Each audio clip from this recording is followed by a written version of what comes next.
সুপ্রভাত আমার প্রিয় ফ্যামিলি, কেমন আছো তোমরা সবাই? আশা করছি অনেক ভালো আছো, অনেক সুস্থ আছো। আমিও ভালো আছি। তোমাদের ভালোবাসা আর আশীর্বাদ পেয়ে ভালো না থাকা যায় বলো? তো রানাঘাটের ছোট্ট একটা গ্রাম থেকে আমি দীপিকা, আমার নতুন আরও একটি ব্লগে তোমাদের অনেক স্বাগত আর অনেক অনেক অনেক ভালোবাসা রইল। তো আজকে সকালবেলা দেখো রান্নাঘর থেকেই আমার ব্লগটা আমি শুরু করলাম, কারণ তোমরা তো সবাই জানো যে আজকে শুক্রবার। তো এই শুক্রবার আর সোমবারে, সরি আজকে সোমবার, শুক্রবার না।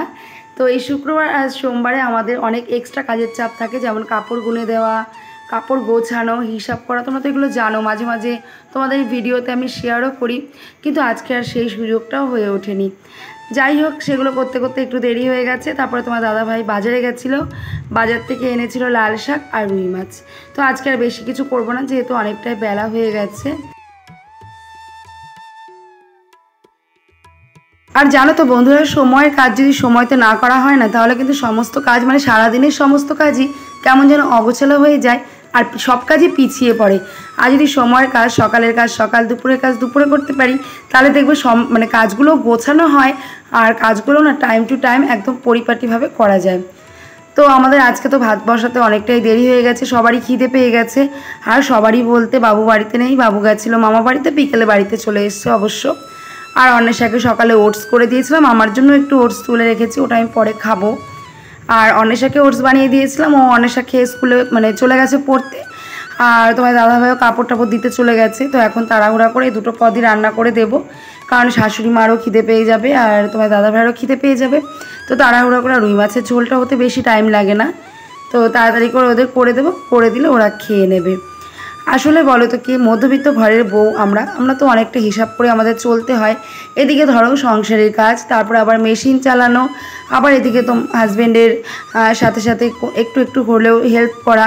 তো এগুলো তো আমাদের করতেই হয়, কারণ বলো তো কি, আমাদের সংসারটাকে আমাদের নিজেদের গোছাতে হয়।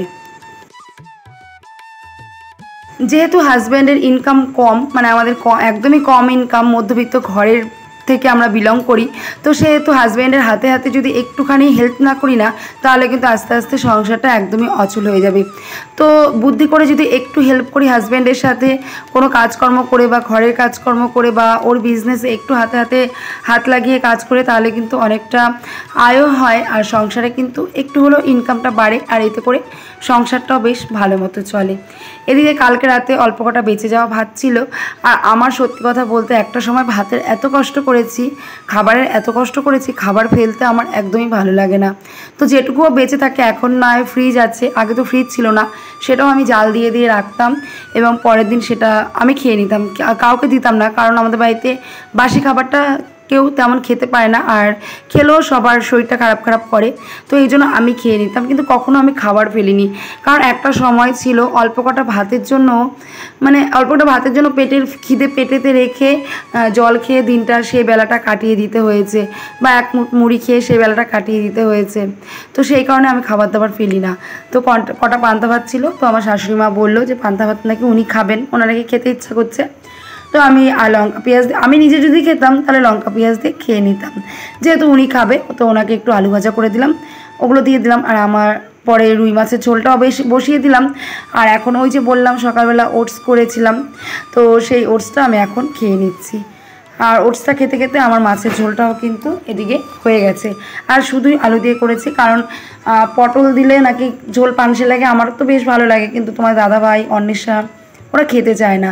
আর অন্বেষার হচ্ছে আলু দিয়ে রুই মাছের ঝোলটা করলে ওর আর কি বেশি ভালো লাগে। তো আলু দিয়ে রুই মাছের ঝোল করলাম, আর এদিকে দেখো রসুন আর কাঁচা লঙ্কা আর শুকনো লঙ্কা ফোড়ন দিয়ে লাল শাকটা এখন করে নেব। আর লাল শাকে না, লাল শাক আর এমনি যে কোনো শাকই হোক না কেন, পেঁয়াজ রসুন ছাড়া যেন আমাদের ভালোই লাগে না। সত্যি কথা বলতে, রসুন দিয়ে শাক খেতে খেতে এতটাই অভ্যস্ত হয়ে গেছি, রসুন ছাড়া শাক খেতে একদমই ভালো লাগে না। স্বপ্নকা ফ্যামিলি থেকে এক দিদিভাই আমাকে কমেন্ট করেছেন যে দিদিভাই তোমার ভিডিওটা ভীষণই ভালো লাগলো, আজকে লাইক দিয়ে পুরো ভিডিওটা দেখে নিলাম। অনেক অনেক ধন্যবাদ তোমাকে এভাবে পাশে থাকার জন্য, আর আশা রাখবো এভাবেই পাশে থাকবে। তাসনুভা শম্পা দিদিভাই বাংলাদেশ থেকে আমাকে কমেন্ট করেছেন, উনি প্রায় আমাকে কমেন্ট করেন। তাসনুভা দিদিভাই তোমাকে অনেক অনেক অনেক আমার এই অন্তর থেকে অনেক ভালোবাসা, অনেক থ্যাংক ইউ। তো উনি আমাকে কমেন্ট করেছেন যে একদিন লাউয়ের ছিলকা ভাজা খেয়ে দেখবে, খুব ভালো লাগে। অবশ্যই লাউয়ের ছিলকা ভাজা এমনিতেও আমরা খাই। তো তুমি যেহেতু বলেছো লাউ আমাদের যেদিন আসবে বাড়িতে সেদিন আমি অবশ্যই লাউয়ের ছিলকা ভাজা খাবো। আর তুমি এটাও বলতে চেয়েছো যে আমি কবে মেশিনের কাজ কবে হতে শিখেছি। হ্যাঁ দিদিভাই, আমি মেশিনের কাজ বিয়ের পরেই শিখেছি। আর ইভেন রূপোর কাজ বলো, মেশিনের কাজ বলো, সব কাজই আমি বিয়ের পরেই শিখেছি। এখানে এসেই সব কিছু আর কি আমার হাতে করি শেখা। আর তুমি বলেছো কাপড় কিভাবে তৈরি হয়, কিভাবে বোনে, কিভাবে সুতো কাটে, এগুলো তুমি দেখবে। অবশ্যই একদিন একটা ভিডিওর মাধ্যমে তোমাকে আমি দেখাবো, তোমাকে কি সবার জন্য একটা ভিডিও নিয়ে আসবো যে কিভাবে শাড়ি তৈরি হয়। তো চলো, আমার ভিডিওগুলো তুমি রোজ দেখো, কমেন্ট করো, আমার ভীষণ ভালো লাগে। আর তোমার জন্য অনেক প্রার্থনা করি, তুমি যেন অনেক ভালো থাকো, অনেক সুস্থ থাকো, সবাইকে নিয়ে ভালোবাসায় ভরে থাকো। গল্পে গল্পে রান্না বান্না, দাদাভাইকে খেতে দেওয়া, সংসারের সমস্ত কাজকর্ম হয়ে গেছে, রান্নাঘরটা ওইদিকে ক্লিন করে নিয়েছি। আর দেখো একই সঙ্গে কিন্তু আমি সংসারের কাজের সঙ্গে সঙ্গে মেশিনটাও কিন্তু এইভাবে কন্টিনিউ চালাতে থাকি। একটু পরিশ্রম হয় কিন্তু অনেকটা উপকারও হয় সংসারের জন্য। আর আসলে 18 বছর ধরে আমি এই সংসারটাকে তিল তিল করে এইভাবেই গড়ে তুলেছি। একটা সময় ছিল যখন রান্নাঘরে রান্না করতাম, মাথার উপরে জল পড়তো, রোদে পুড়তাম, রোদে ভিজতাম। তো সেই জায়গার থেকে আজকে এই জায়গায় উঠে এসেছি, কিছু না হলেও মাথার উপরে একটু ছাদ হয়েছে। ঘর বলতে বিয়ের পরে একটা ঘর ছিল, সেখান থেকে ধরো আরেকটা ঘর এমন করে কিছু করেছি। হাজবেন্ডকে এক এক করে একটু একটু করে সাহায্য করেছি, দুটো ছেলে মেয়েকে মানুষ করছি, তাদের পড়াশোনা শেখাচ্ছি। ঠাকুরের আশীর্বাদে, তোমাদের 5 জনের আশীর্বাদে আজকে যে ভাতের কষ্টটা আমি অনেক অনেক করেছি, সেই ভাতের বা সেই খাবারের কষ্টটাও আজকে আমার নেই। আসলে এই তিল তিল করে গড়ে তোলা আমার 18 বছরের স্বাদের সংসারটা খুবই একটা ভালোবাসায় পরিপূর্ণ হয়ে গেছে। আর আমি আমার সংসারটাকে কিন্তু একদম আমার নিজের 100% ভালোবাসা দিয়ে আস্তে আস্তে গড়ে তুলেছি। এবং আমি সবসময় চেষ্টা করব, সবসময় চাইব আমার এই সংসারটাকে যেন আমি সবসময় ভালোবাসায় পরিপূর্ণ করে রাখতে পারি।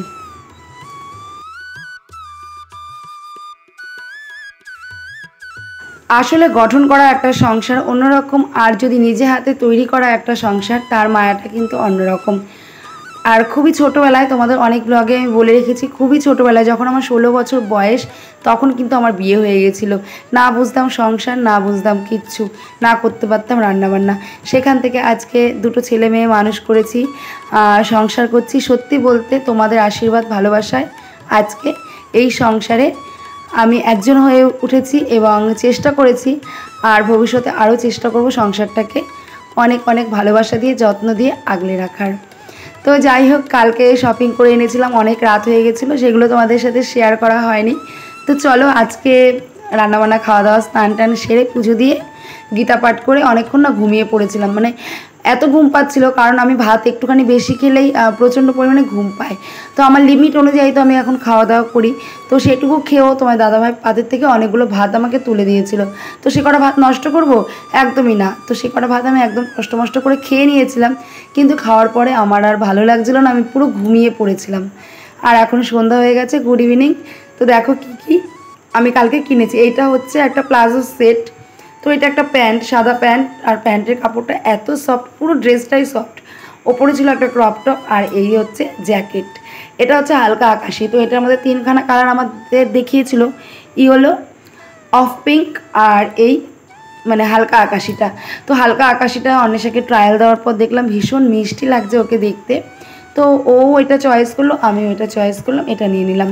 তো ড্রেসগুলো কেমন হয়েছে অবশ্যই কিন্তু তোমরা কমেন্ট করবে, আর ভিডিওটি কেমন লাগলো তোমাদের অবশ্যই কিন্তু একটা লাইক করে দেবে, একটা কমেন্ট করে দেবে। আর নতুন বন্ধু যদি তোমরা দেখে থাকো তাহলে প্লিজ চ্যানেলটাকে সাবস্ক্রাইব করে ছোট্ট পরিবারের পাশে থাকবে। আর এটা ছিল একটা 3 পিস।